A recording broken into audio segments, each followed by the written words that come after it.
Here I have a 2007 Nissan, I don't know what this is, Nissan Murano, that's what it is. This car actually belongs to that guy who keeps getting cars from the auction claiming that they're for his daughter. And I have, I think, at least 1 or 2 videos on his other cars that he got, so I'll put links right here in the top right hand corner so you guys can see those jokes of a car. Anyway, this one is also from the auction.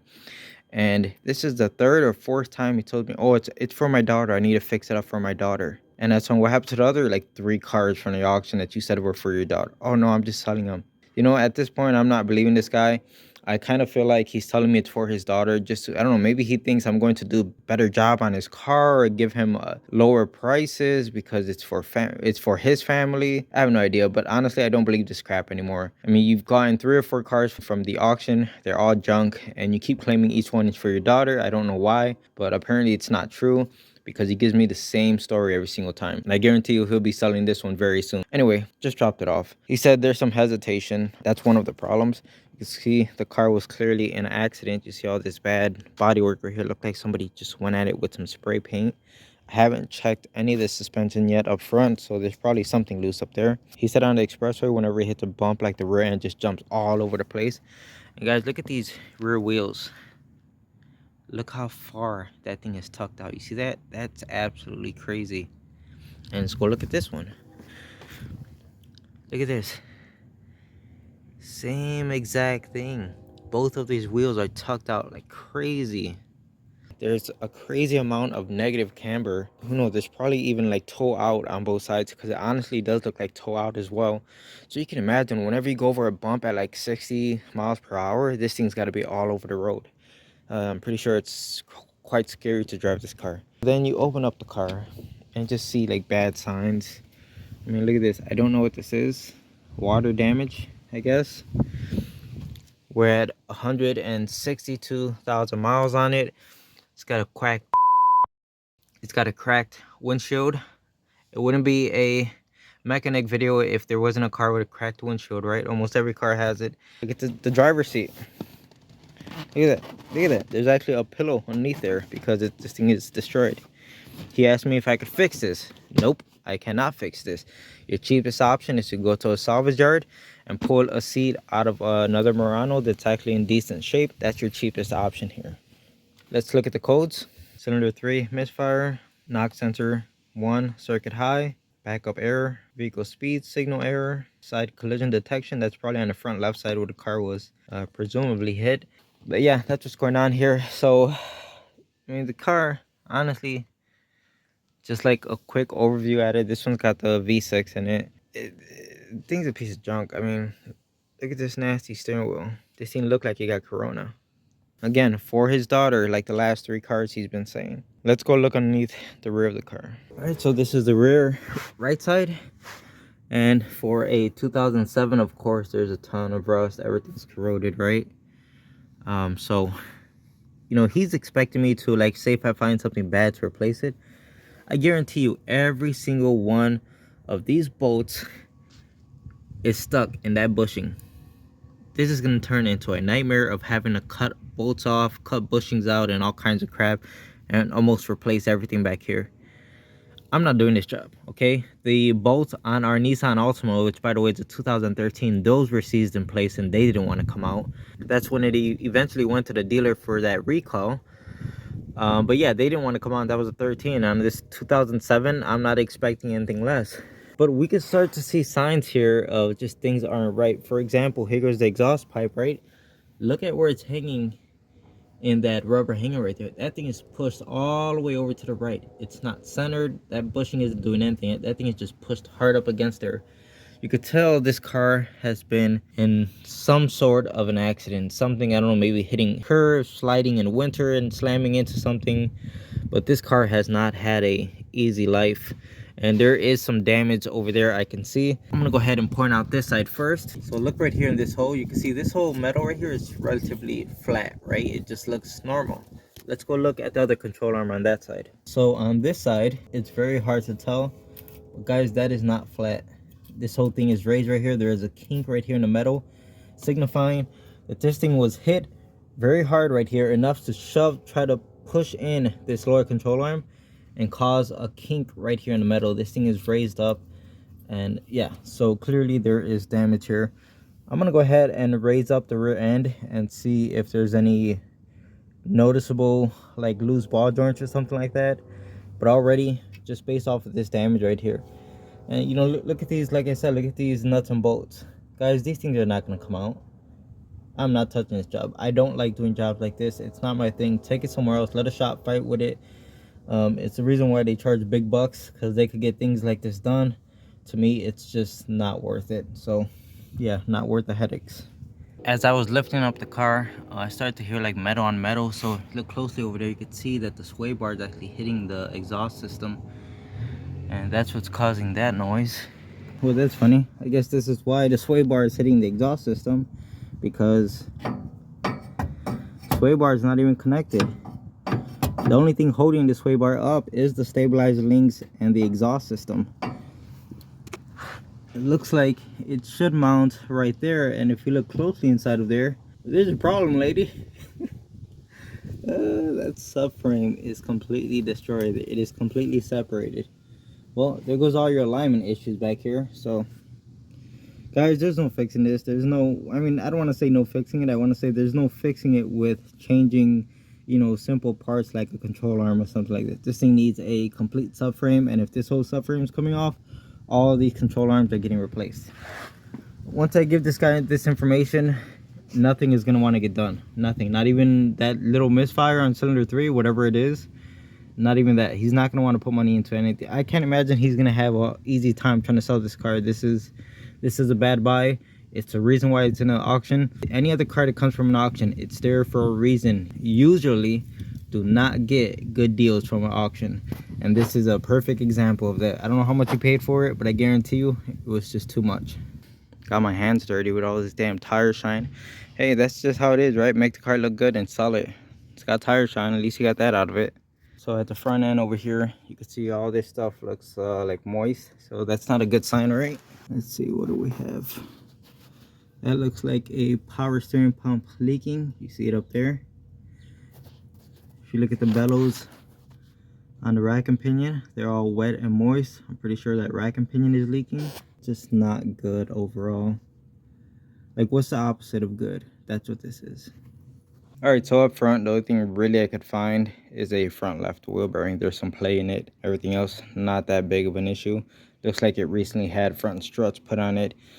And on this V6, of course, cylinder number 3 is the one that you can't get to. That's how it always is, right? The one that's misfiring is never the one that's easy to get to.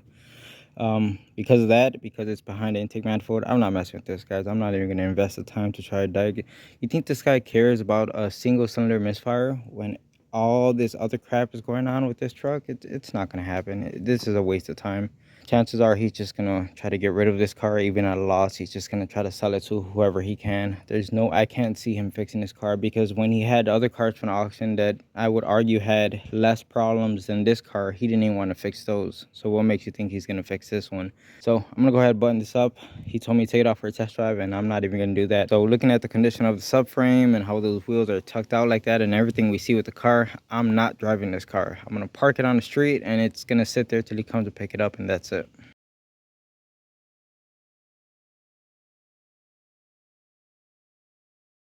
Here I've got this 1998 Ford Explorer Eddie Bauer edition. Ooh, fancy. I don't know if these things costed extra when they were brand new because it's the Eddie Bauer edition, but it just makes me laugh at the, you know, the marketing crap that they use to sell people. Oh, this one's better, it's the Eddie Bauer. I mean, yeah, it's still a piece of junk. So anyway, let me stop rambling on. The reason why it's here is because they can't fill the tank up more than halfway without gasoline dumping on the ground. So let's slide underneath this truck and see what we could find as far as what's leaking. And I told them if it's something simple, I could help them with it. If it's something major, like the whole gas tank has to come off, either you take it to a shop or this car gets scrapped. So let's have a look underneath it.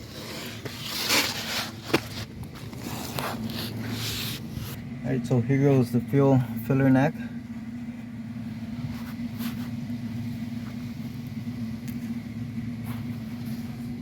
It's a good thing I got my glasses on because I just had some dirt fall right in my face. Anyway, those lines go over here to the fuel tank. See them pretty good right there. Alright guys, so I didn't get this on camera when I first touched it, but let me show you what I found. So this is the filler neck that goes into the fuel tank, and you can see it kind of looks wet around here. So as soon as I touch this, look, the whole thing is moving. That thing's ready to snap off. And when I first touched it, I heard like a crack. So I'm not going to keep messing with this. Basically, if I keep moving it, it's going to completely snap the neck off of the fuel tank, and then you really won't be able to put gas in this thing. So I'm not going to touch it anymore, but that's where it's broken. And this thing pretty much needs a new fuel tank, and wherever they take it to, because I'm not touching this, they're most likely going to try to sell them on a brand new filler neck, and that's what I would recommend. I don't know, it doesn't look too bad. I think I only see like one main strap holding on the tank right there, and the mounting point up there doesn't look too bad. So yeah, I'd say it's doable, but not for me. I don't want to do it. I just don't want to deal with the headaches. It's a pain in the butt dealing with old rusty crap like this. Not the owner of the truck. I was talking to his wife, and she really wants to get rid of it. She is just looking for a reason to scrap it, but he keeps trying to hold on to this thing. So she told me she's kind of hoping that it is a gas tank so they could justify scrapping the car. So that's where this thing may end up going. I got this 2003 Chevy Tahoe here. It's here because we are only getting air blowing out of the top vents, which is like the defrost, and none of the AC was blowing out of the front vents right here, which is where you want it to blow to keep you nice and cool. So anyway, yeah, blender actuator. See, I got the old one right here, and here's the part that should be in the center right there, but this piece was actually wedged onto the piece of plastic underneath the dash, like super tight. You can see how it came off in pieces, but that right there, you see the crack in the plastic, the white piece of plastic? I did not crack that. It actually just slid right off as soon as I got these two bolts out of here. So yeah, this thing was broken, and that's why it failed initially, because the plastic cracked. It loses its tension that it has on this thing, and then it can no longer switch that blend door. So that's what's going on here. It needs a new blend door actuator. So what I'm going to do in the meantime, because he wanted to get a dormant part from AutoZone. I told him, don't do that. Absolutely do not do it. Don't get a dormant part. I told him you're better off waiting a few days and we order the correct original part for this car. It'll last you, and that's it. You know, you don't have to be changing it. He's like, well, AutoZone said they got warranty. Yeah, what good is their warranty if you have to keep paying someone to change the same part over and over and over again? It's stupid, you know? So I told him, hey, let's just order the correct part. So that's what we're gonna do. In the meantime, so the blender actuator is underneath here. You gotta take all this crap off. And if we come from down here, you can see where the blender actuator actually goes. And in the position that this thing was stuck in, that it would just stay on defrost, it was pretty much stuck right there. And to get it to blow out of the front vents, all I have to do is pull this back down, which is really difficult with one hand. Just like that. So if we leave it like that, it's going to keep blowing the air out the front vents just how the owner wants it. So as of right now, it's blowing out the front vents where you could have the AC hitting you right in the face. Alright, so this piece of plastic that I was just moving up there actually comes off really easy. It just falls right out of place. The only thing holding this thing on is the blender actuator, the two screws that go right here. So once you remove the actuator, this piece just falls right out. So I think we're going to keep this out for now. Maybe just like put it right here in the armrest so it doesn't get lost. So this job ended up being very frustrating, so I stopped recording on it. But long story short, basically went on Rock Auto, ordered a OEM part, right? The part comes in, I install it, and it doesn't work right out the box. So that sucks. We have to return it. The next day, the owner went to AutoZone. He got a dormant part, put it on, and it fit perfectly.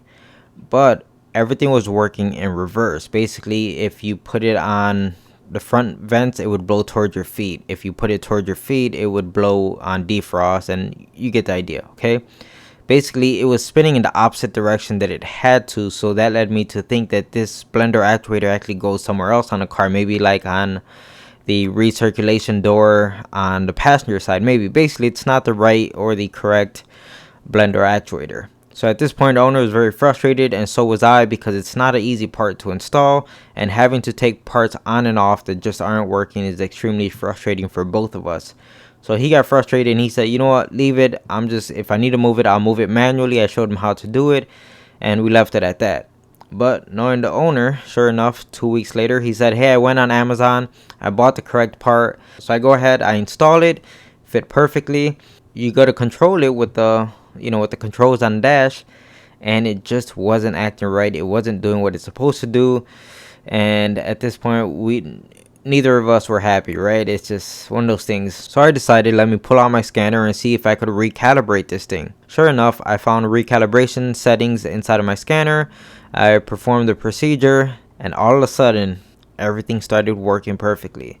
So this blender actuator, the one we're having an issue with on this Tahoe, it's not a part that you could just drop in and it's gonna work. The new one has to be recalibrated in order for it to work. It's crazy because it was almost at the point where we were gonna like pull it out, and he said he would send it back to Amazon because again, it didn't work, right? But luckily I decided to double check things and see if I could recalibrate it, and that's what ended up fixing it. So he was happy as a pig in shit, okay? Anyway, that's it for this one. So here I am working on my Nissan Versa. So I noticed that for the past few weeks, my power locks, and this is all aftermarket stuff that I installed because this car did not come with power locks. It's the base model. So anyway, the power locks that I installed, I don't know, maybe 2 years ago or longer, the driver's side has stopped working. When you hit the key fob, you could hear the motor or the actuator trying to work, but it wasn't working. So I always had to put my key in the door to unlock it, right? Now that I got the door panel off, here I am hitting the button, and it seems to be working fine. I thought it was going to be a bad actuator, but no, it's not. And once we get a closer look right here, I don't know if you guys can see this thing with screws on it. It's what clamps onto the actual cable that locks and unlocks the locks for the door. And if I go ahead and move it, see that little bit of movement? Basically, it's supposed to clamp onto that cable, and it looks like these screws are starting to back themselves out. So this is going to be a real easy fix. There's nothing wrong with the actuator. There's no reason to replace it. All I have to do is tighten down these screws, and it should be good to go. With the door panel off the car, it's actually working just fine now.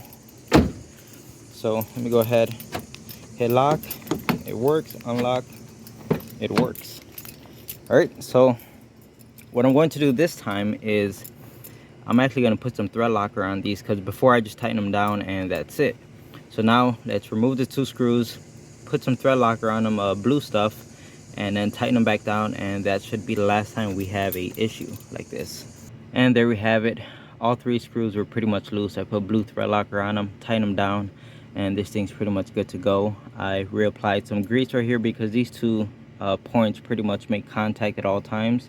So I cleaned it off, inspected the original cable, the black one, and I don't see any signs of it wearing out. And I just reapplied a fresh coat of grease, and it seems to be working fine now.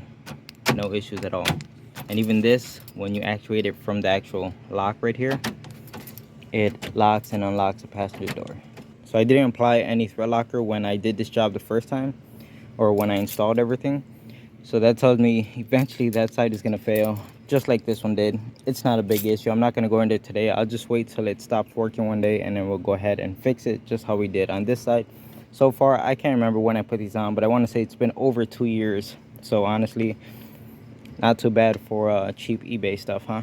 Oh, and while I was in here, I noticed that this wire harness right here, pretty much points of contact, as you can see right there and right there. So I just grabbed some Tessa tape. It's like fabric, and wrapped it around the harness right there to protect it. And that Tessa tape is pretty much what the factory uses, because you can see signs of it right here. I didn't do this, and here goes some more of it right here. It may minimize some noise of the wires hitting the door, and also protect the wires from rubbing through. So this thing's ready to go back together. Let me go ahead and button all this up. I'm in a 2008 Chrysler Sebring. Now, I looked at this car a few months ago and it needed like brakes, a wheel bearing, you know, and various other suspension things. They had just bought it for their daughter, and of course they never brought it back for me to do any of the work, right? They just keep on driving. So it's a few months later, they're about to go on a road trip with this piece of crap, and now they want me to change out a wheel bearing by tomorrow. So I started looking over the car. Do you guys see anything funny about the steering wheel? I'm doing what, 25, and look how bad the steering wheel is shaking. So this is the first time I take it out for a test drive, and it honestly feels like there's a bad tire here, and that bad tire is what took out everything else, because I just inspected the car. So yeah, front wheel bearing, 2 front lower ball joints, 2 front stabilizer links, 2 front outer tie rods, and they could even use the struts, but I know they're not going to pay to fix them, so I didn't even bother bringing it up. All right guys, I called it. Look at this big old titty right here. Thick. It's like a handful. It's like a double D right there. I know it doesn't show up well on camera. You guys are not gonna be able to notice this, but that is a big giant lump right there. And if we rotate the tire a little bit, look at this. See that? Okay, so the car needs all that stuff that I just mentioned, but it needs tires first. You can't go changing ball joints and stabilizer links and tie rods without fixing the main issue. A tire like this is what causes all those things to go bad. So that has to get fixed. And you know what, I'm gonna go ahead and call it right now, because these people are not trying to put any money into this car.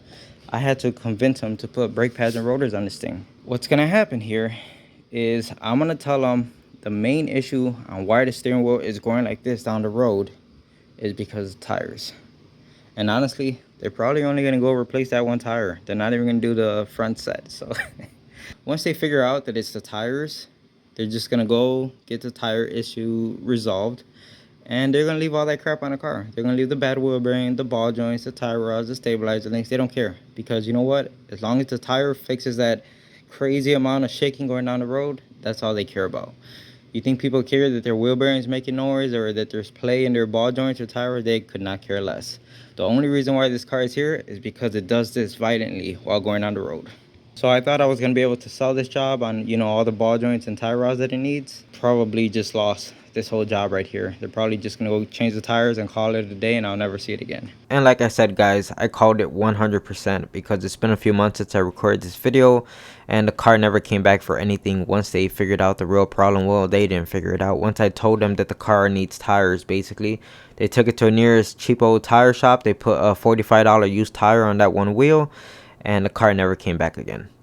So I'm really familiar how things go with this particular customer, because I worked for them a lot, and I knew once I told them that it was the tire that the car wouldn't come back for them. They are not concerned with the bad tire rods, ball joints, control arm, or wheel bearing. They just wanted that violent shaking to go away. And I knew I was going to lose all this work once I told them what the real problem here is. Even though it needs everything else, I knew I wasn't going to get this work, and sure enough, I was right. Got a 2006 Pontiac Grand Prix. The owner was having random no cranks. She took it to a quick oil change place, and they said, oh, your battery's at 50%, it needs to be changed. So then she went to a AutoZone and they checked the battery. They said the battery's at 100%, it's fine. They noticed that every time they messed with the battery cables here, the car would start. I asked them over the phone, well, is the cable loose? They said, no, it's tight. So I put this on here when the owner was in a pinch a few months ago. Of course, you know, you got to tell the owner whenever you do something like this is like a band-aid. This should not be a permanent fix, okay? So anyway, like I said, they noticed that every time they come mess with the battery terminal, the car would start. So I checked the battery voltage, it's good. I checked the alternator, it is charging while the engine is running. And I can't replicate the problem. The car starts every single time. But I came out here and I noticed that if I grab this nut right here, all right, let's grab the other one. Well, I think there's your problem, lady. When they were talking to me over the phone, they didn't want to say it, but you could just hear it in their voice. They were leading up to, well, every time we touch the battery terminal, it starts, And you were the last one who did the battery terminals. Just one of those. I told her, hey, if this turns out to be an issue, you're gonna have to replace the entire harness, because this is a band-aid, okay? You put these on your car when you're in a pinch, not as a permanent fix. And I don't need someone pointing the finger at me every time something stupid like this pops up. You want it fixed right, let's order an entire harness so it's done right, and that's it. But of course, nobody ever wants to put the money into the car. Everybody always wants a $5 fix. I removed each bolt, put some blue thread locker on it, put it back together. It's nice and snug now. Is it going to fix the problem? Honestly, I don't know. I could not replicate the problem. I'm just going based off of what the owner told me. I don't know what else to do here. The car starts every single time. So hopefully this is not an issue anymore. If you want to be nitpicky about this, if it does come back, I don't freaking know. Replace the whole harness, I guess, right? Fix it the right way. But that's it. Hopefully the blue thread locker holds up.